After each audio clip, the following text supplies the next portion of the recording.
Boa tarde! Está no ar mais um Conexões. Hoje é dia de falar de cultura, porque tem a agenda cultural com eventos para esse final de semana. Além disso, vamos falar sobre o dia D de combate à dengue aqui no estado. Vem com a gente, o programa está só começando.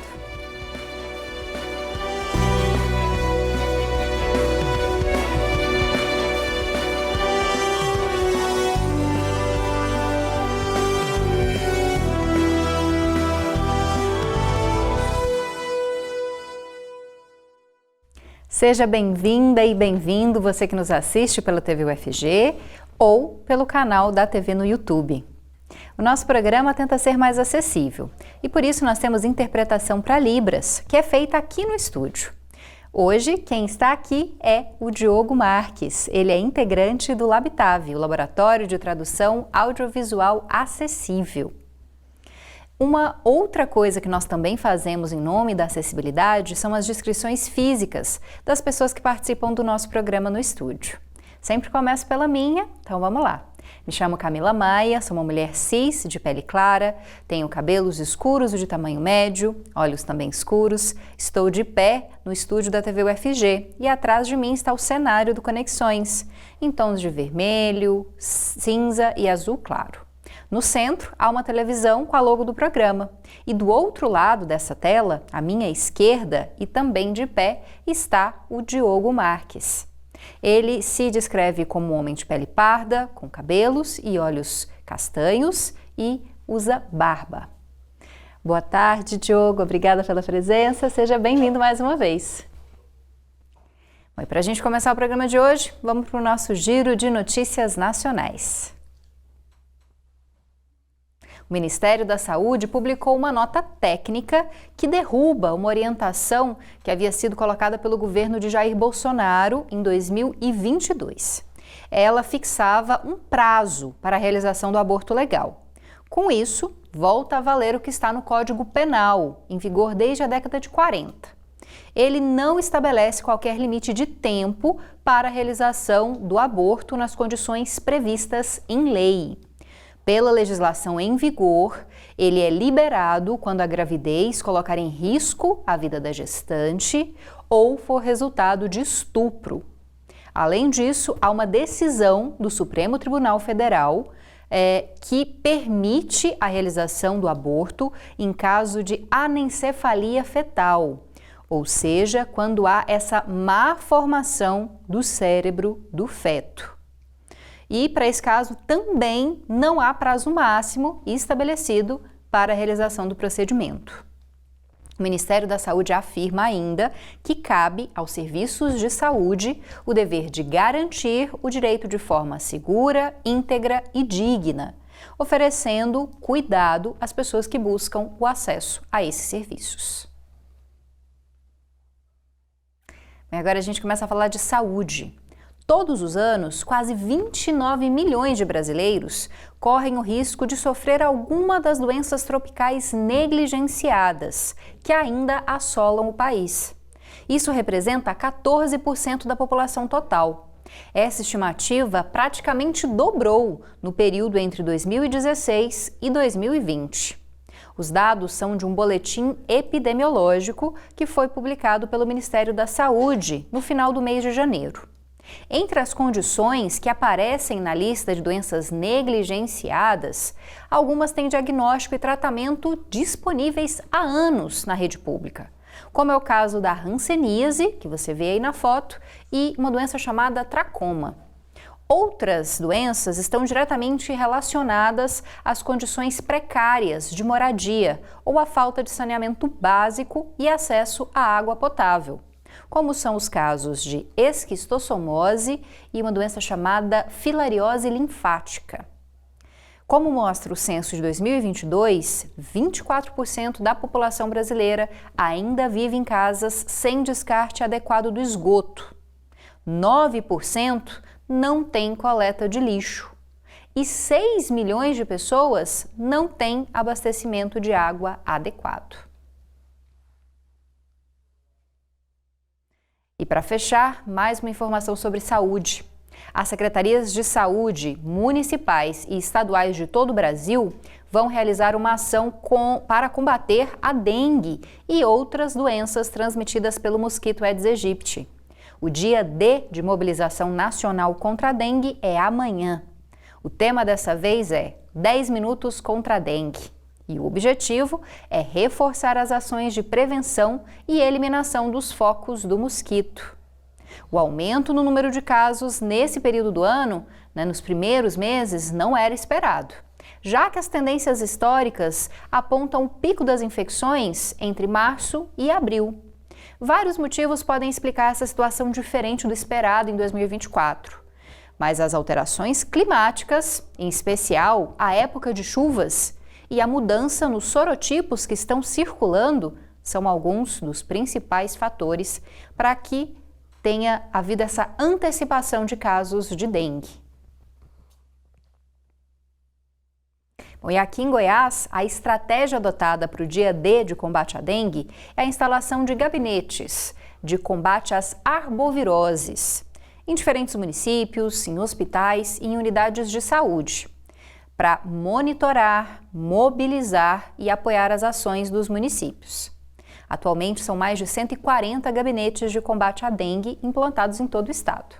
Mas você vai conferir mais informações sobre essa campanha, sobre esse dia D tão importante, com o Cássio Neves. O estado de Goiás também aderiu ao Dia D contra a dengue, que será realizado amanhã em todo o país. A data foi definida na última quarta-feira em Brasília, durante a segunda Assembleia Ordinária do CONAS, o Conselho Nacional dos Secretários Estaduais de Saúde. Aqui no estado, Pirinópolis e Cocalzinho são algumas das cidades que vão fazer esse trabalho de combate aos focos do mosquito Aedes aegypti, indo de porta em porta, batendo de casa em casa. Além disso, a Secretaria Estadual de Saúde aqui de Goiás também já instalou mais de 140 gabinetes de combate à dengue na tentativa de eliminar a doença em todo o estado. De Goiânia, Cássio Neves. Dicas importantes, Fora o dia de mobilização, é sempre bom deixar os quintais limpos, evitar água parada, para que a gente consiga de alguma forma reduzir, esses números tão alarmantes que a gente tem noticiado, quase todos os dias sobre a dengue. A gente já tem 31 mortes aqui no estado. Então, cada um deve fazer a sua parte para que a gente consiga combater essa doença. E ainda falando dela, a Secretaria Municipal de Saúde de Goiânia ampliou a vacinação contra a dengue para adolescentes de 12 a 14 anos. As doses seguem disponíveis em 72 salas de vacina aqui na capital, que funcionam das 8 horas da manhã às 5 horas da tarde.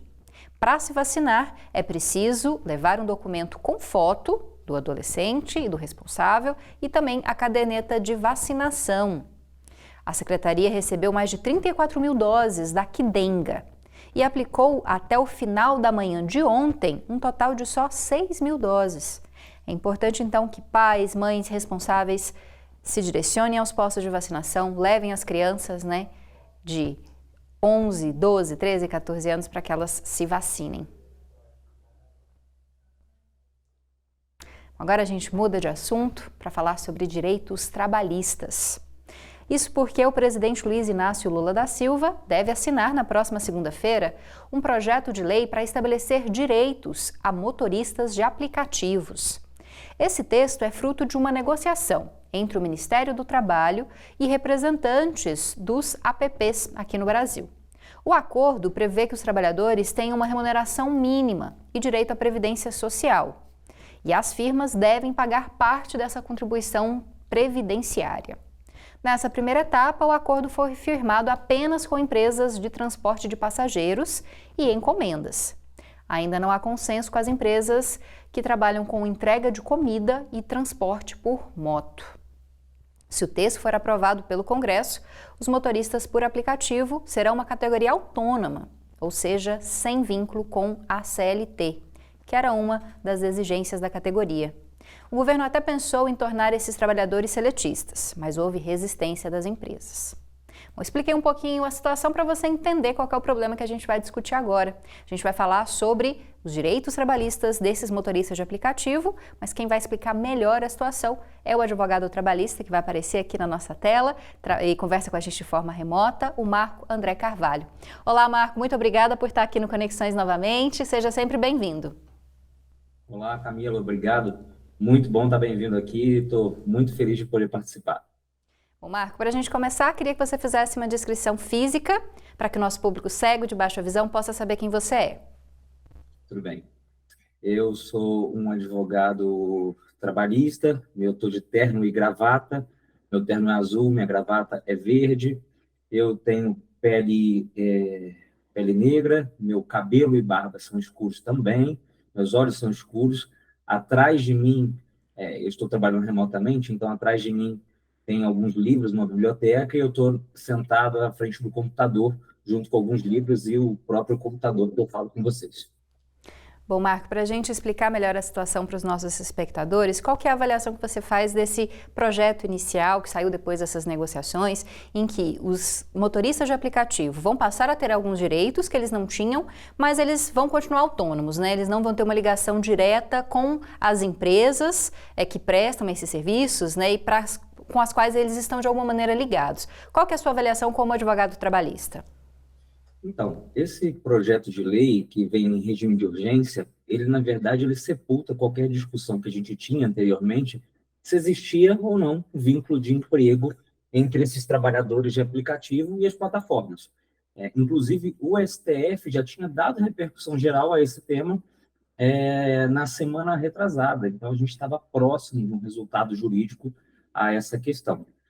E aí vem o governo, apresenta esse projeto de lei chamando ele de trabalhador autônomo por plataforma, né?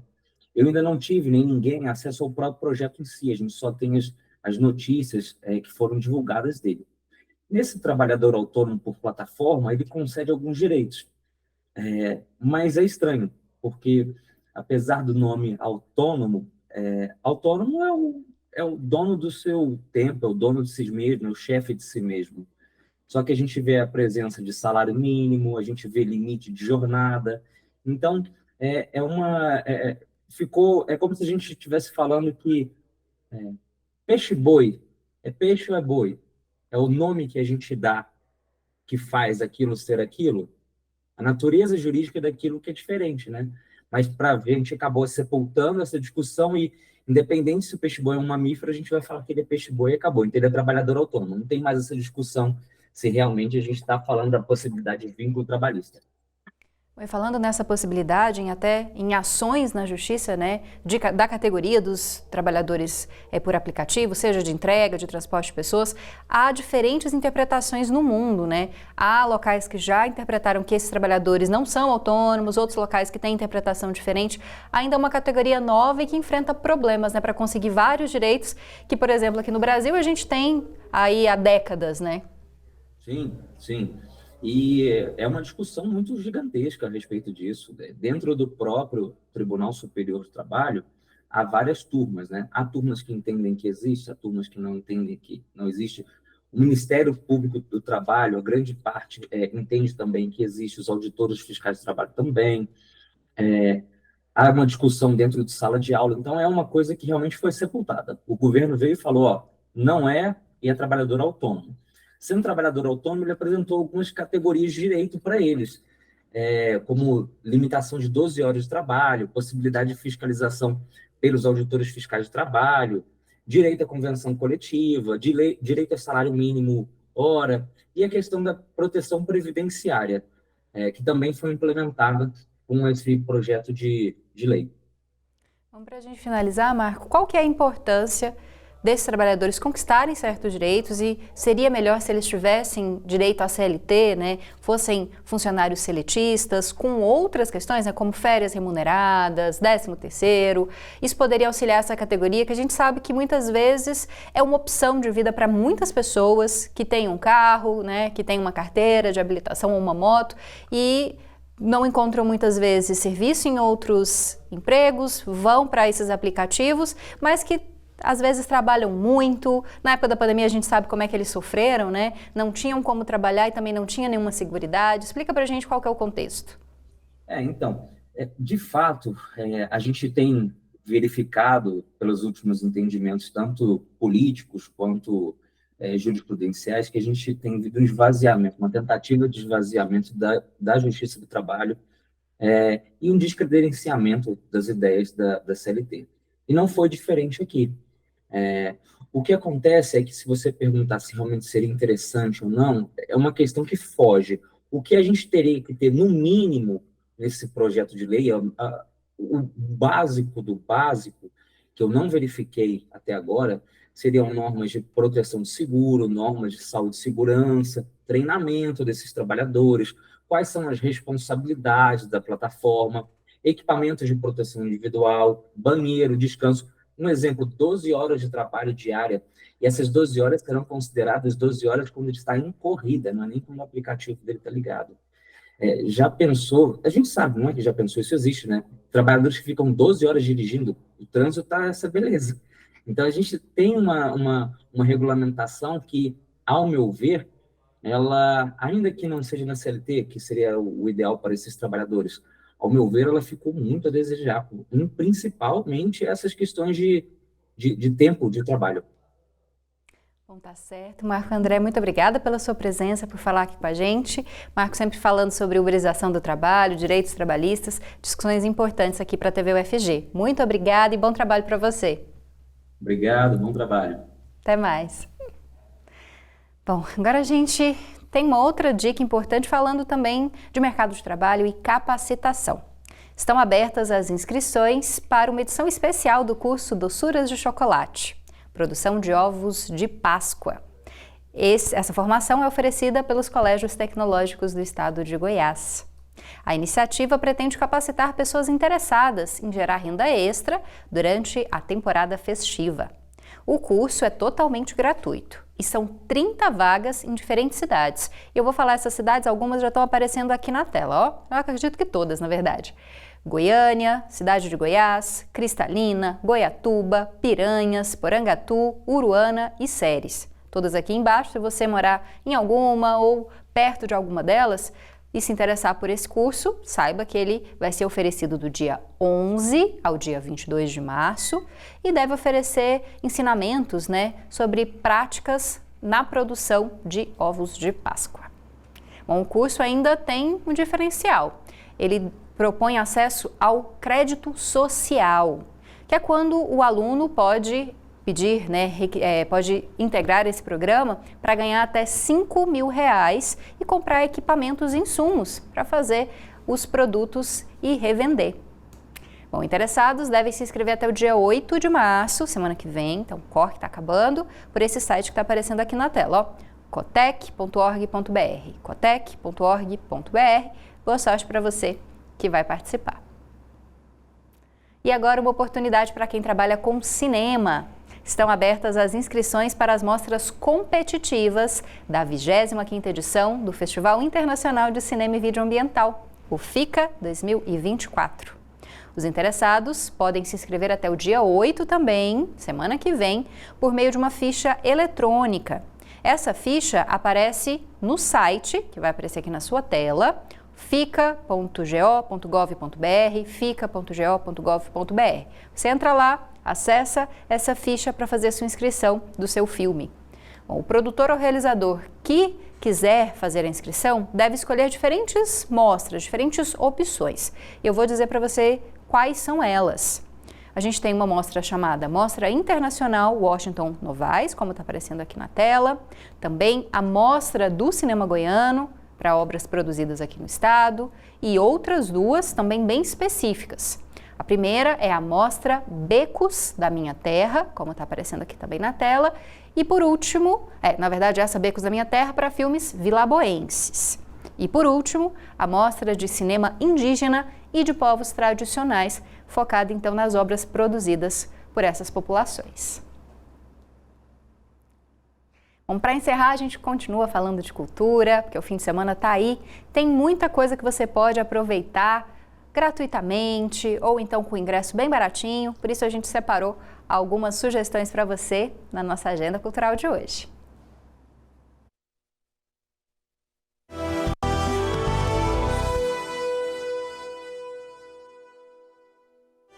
Uma boa tarde para você que nos acompanha. Espero que esteja tudo bem por aí.